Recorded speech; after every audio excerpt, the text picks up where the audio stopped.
Hello नमस्कार students. और आज के इस वीडियो में अपन देखेंगे क्षेत्रफल और आयतन से संबंधित जो भी सूत्र अपने बनते हैं 9, 10th और छोटी छोटी क्लासों में जो भी बनते हैं वो सारे देखेंगे। इस वीडियो को प्रारंभ करने से पहले और इन सूत्रों को जानने से पहले अपन को इनके बारे में जानना बहुत जरूरी है। देखो, इन सूत्रों में कहीं ल लिखा होगा, डॉट लगाए तो मतलब उसका मतलब क्या है, लंबाई। उसके बाद चो लिखा है और डॉट लगाए तो चौड़ाई। ऊ लिखा है, डॉट लगाए तो ऊंचाई, और एक लिखा होगा पाई। ऐसा मान जो भी दिखता है ना उसे अपन क्या कहते हैं, पाई। देखो मैं हिंदी में भी लिख लेता हूँ, इसे अपन कहेंगे पाई। क्या कहेंगे बोलो, पाई। और पाई का मान हमेशा कितना होता है, 22/7। ठीक है, बात समझ में आ रही है। एक भिन्न के रूप में पाई का मान 22/7 होता है। जहां पे भी सूत्र में ऐसा चिन्ह दिखे उसे पाई कहते हैं और उसका मान 22/7 होता है। नेक्स्ट आर, आर का मतलब होता है त्रिज्या। क्या होता है, त्रिज्या। उसके बाद एच का मतलब होता है हाइट, जो अपनी ऊंचाई होती है, हाइट। ठीक है, उसके बाद एल का मतलब लेंथ, यानी कितनी लंबाई है उसकी। क्लियर हो गया आपको। इन सब चीजों को जानना जरूरी है ताकि सूत्र समझ में आएगा। बाकी कहीं ल चो ऐसा लिखा होगा तो आपको समझ में नहीं आएगा। ठीक है, चलो सूत्रों की ओर आगे बढ़ते हैं। सबसे पहला सूत्र, घनाभ का संपूर्ण पृष्ठीय क्षेत्रफल का सूत्र क्या होता है। देखो, जो भी पूरा घनाभ होता है ना, जैसे आयत होता है, आयत की टाइप में घनाभ होता है। ठीक है, 3D उसमें। तो घनाभ का जो क्षेत्रफल होता है, संपूर्ण पृष्ठीय क्षेत्रफल का फॉर्मूला क्या होता है, 2 कोष्टक लंबाई इंटू चौड़ाई, 2 कोष्टक लंबाई इंटू चौड़ाई प्लस चौड़ाई इंटू ऊंचाई। मतलब एक बार तो लंबाई लेंगे, एक बार चौड़ाई लेंगे, फिर चौड़ाई और ऊंचाई लेंगे, और लास्ट में बचा क्या, ऊंचाई और लंबाई, उन दोनों को मल्टीप्लाई करेंगे। समझ में आ रहा है आई थिंक। देखो, तो 2 कोष्टक लंबाई इंटू चौड़ाई प्लस चौड़ाई इंटू ऊंचाई प्लस ऊंचाई इंटू लंबाई। आई थिंक आपको समझ में आ गया। नेक्स्ट आगे बढ़ते हैं। उसके बाद एक घनाभ का आयतन, और घनाभ के आयतन का फॉर्मूला देखो बहुत इजी है। कैसे, लंबाई चौड़ाई और ऊंचाई तीनों को क्या कर दो, मल्टीप्लाई कर दो। तो लंबाई इंटू चौड़ाई इंटू ऊंचाई। नेक्स्ट अपन बात करते हैं घन का संपूर्ण पृष्ठीय क्षेत्रफल। किसका संपूर्ण पृष्ठीय क्षेत्रफल, घन का। तो घन के संपूर्ण पृष्ठीय क्षेत्रफल क्या होता है, 6 कोष्टक भुजा स्क्वायर। 6 कोष्टक भुजा स्क्वायर यानी 6 को गुणा करना है, जो भुजा दी हुई है, घन में जो एक ही भुजा देती है। तो घन की जो भुजा होती है वो समान होती है, तो घन की भुजा होती है, उस भुजा का स्क्वायर करके इस 6 से गुणा कर देना। नेक्स्ट अपन बात करते हैं घन का आयतन। घन का आयतन का भी देखो बहुत इजी है, भुजा का क्यूब। मतलब भुजा का क्यूब का अर्थ क्या होता है, भुजा को कितनी बार गुणा करना, 3 बार गुणा करना। यानी भुजा भुजा मल्टीप्लाई भुजा मल्टीप्लाई भुजा। भुजा क्यूब का अर्थ ये होता है कि भुजा इंटू भुजा इंटू भुजा। किसका अर्थ होता है ये, भुजा क्यूब का अर्थ होता है। बोलो, बात समझ में आ रही है। तो भुजा को 3 बार गुणा करना, इसका मतलब ये क्या है, घन का आयतन। इरेज कर दो इसे, चलो इरेज कर देते हैं। नेक्स्ट आगे अपन देखते हैं। चलो आगे क्या हो रहा है, आगे आ रहा है बेलन का वक्र पृष्ठीय क्षेत्रफल। बेलन का वक्र पृष्ठीय क्षेत्रफल का फॉर्मूला 2πr(h). पाई का मान मैंने बता दिया 22/7। r मतलब त्रिज्या, h मतलब हाइट, तो 2πr(h), ये रहा 2πr(h).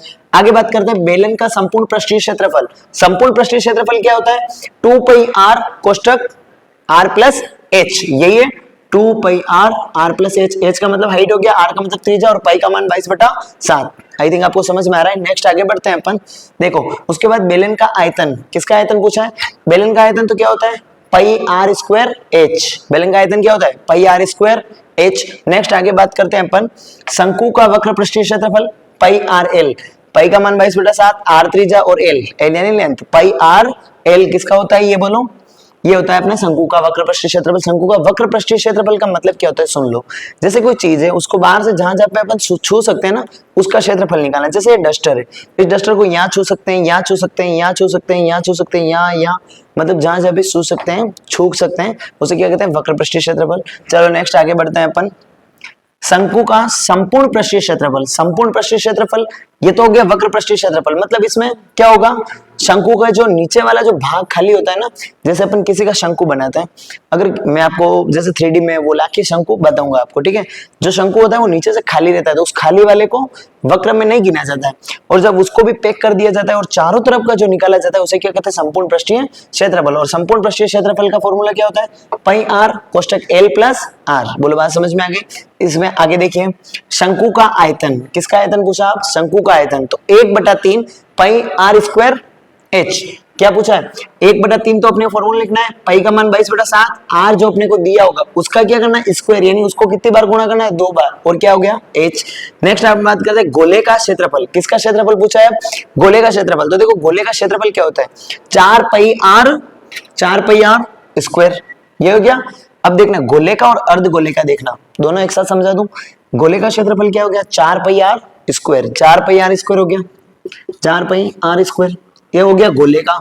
अब ये पूरा गोला होता है, इस गोले का क्षेत्रफल क्या हो गया 4 पाई आर स्क्वायर। अब मैं बोलूं अर्ध गोले का, अर्ध गोले का मतलब ये आधे गोले का क्या होगा 2 पाई आर स्क्वायर। बोलो बात समझ में आ रही है ना। मैं बोल रहा हूँ पूरे गोले का क्षेत्रफल निकालो 4 पाई आर स्क्वायर।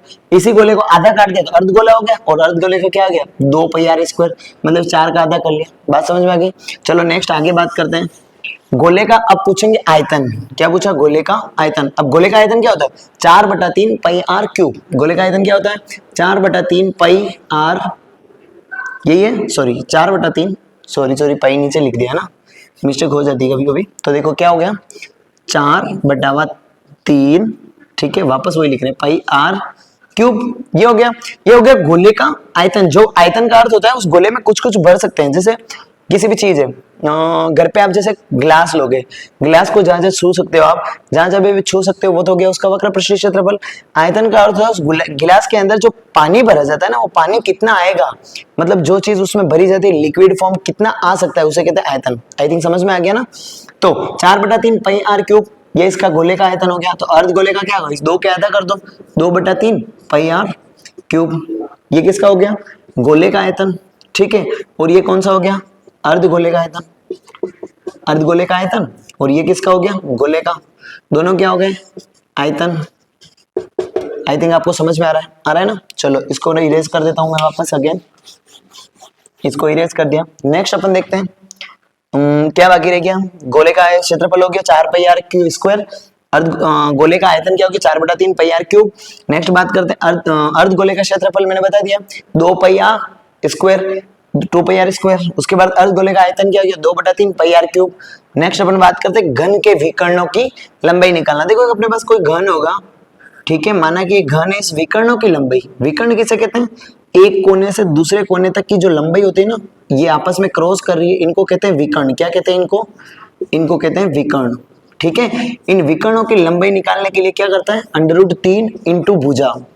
भुजा किसे कहते हैं, भुजा जो अपने को ये दी हुई होती है, ये लेंथ होती है ना, इसको भुजा कहते हैं। जैसे A B C D, A B क्या है एक भुजा है, ए बी क्या है एक भुजा। इस भुजा की जो लंबाई दी होगी, भुजा की जो लंबाई दी होगी वो यहाँ लिखेंगे। बोलो बात समझ में आ रही है ना। भुजा क्या होता है, ये ए बी की जो लंबाई दी होगी ना उसे भुजा कहते हैं, और भुजा की लंबाई जो दी होगी वो यहाँ पे लिखेंगे। √3 आगे लगाना है तो किसकी लंबाई आ जाएगी विकर्णों की लंबाई। आई थिंक आपको समझ में आ रहा है सब कुछ, है ना। चलो देखो अब ये हो गया। उसके बाद अब मैं आपको बता दूं, आप अगर 9th क्लास में हो 10th क्लास में हो जिस भी क्लास में हो, मैं धीरे धीरे इस पर प्रश्नावली एक्सरसाइज भी अपलोड करने की कोशिश करूंगा, जिससे आपका क्या होगा nearby half yearly exam आ गए ना, उसके बाद ईयरली भी आ गए। तो चले बस जल्दी से कंप्लीट करने के लिए मैं इसके ऊपर आपको और भी जो प्रश्नावली मेरे को इससे लगेगी कि ये करवानी चाहिए वो मैं इस पर डाल दूंगा, ठीक है। आप इससे लर्न कर सकते हो, पढ़ सकते हो, और आपकी प्रैक्टिस हमेशा बहुत मायने रखेगी। तो आप प्रैक्टिस अगेन करते रहिए। धन्यवाद। नेक्स्ट वीडियो में बहुत जल्द मिलेंगे अपन। Thank you so much. अगर आपने सब्सक्राइब नहीं किया तो सब्सक्राइब कीजिए। हाँ मैं भूल रहा हूँ, आपने अगर सब्सक्राइब नहीं किया तो इस चैनल को सब्सक्राइब कर दो। वीडियो अच्छा लगा लाइक और प्यारा सा एक कमेंट अवश्य करना। मिलता है नेक्स्ट वीडियो में, तब तक के लिए जय माता दी।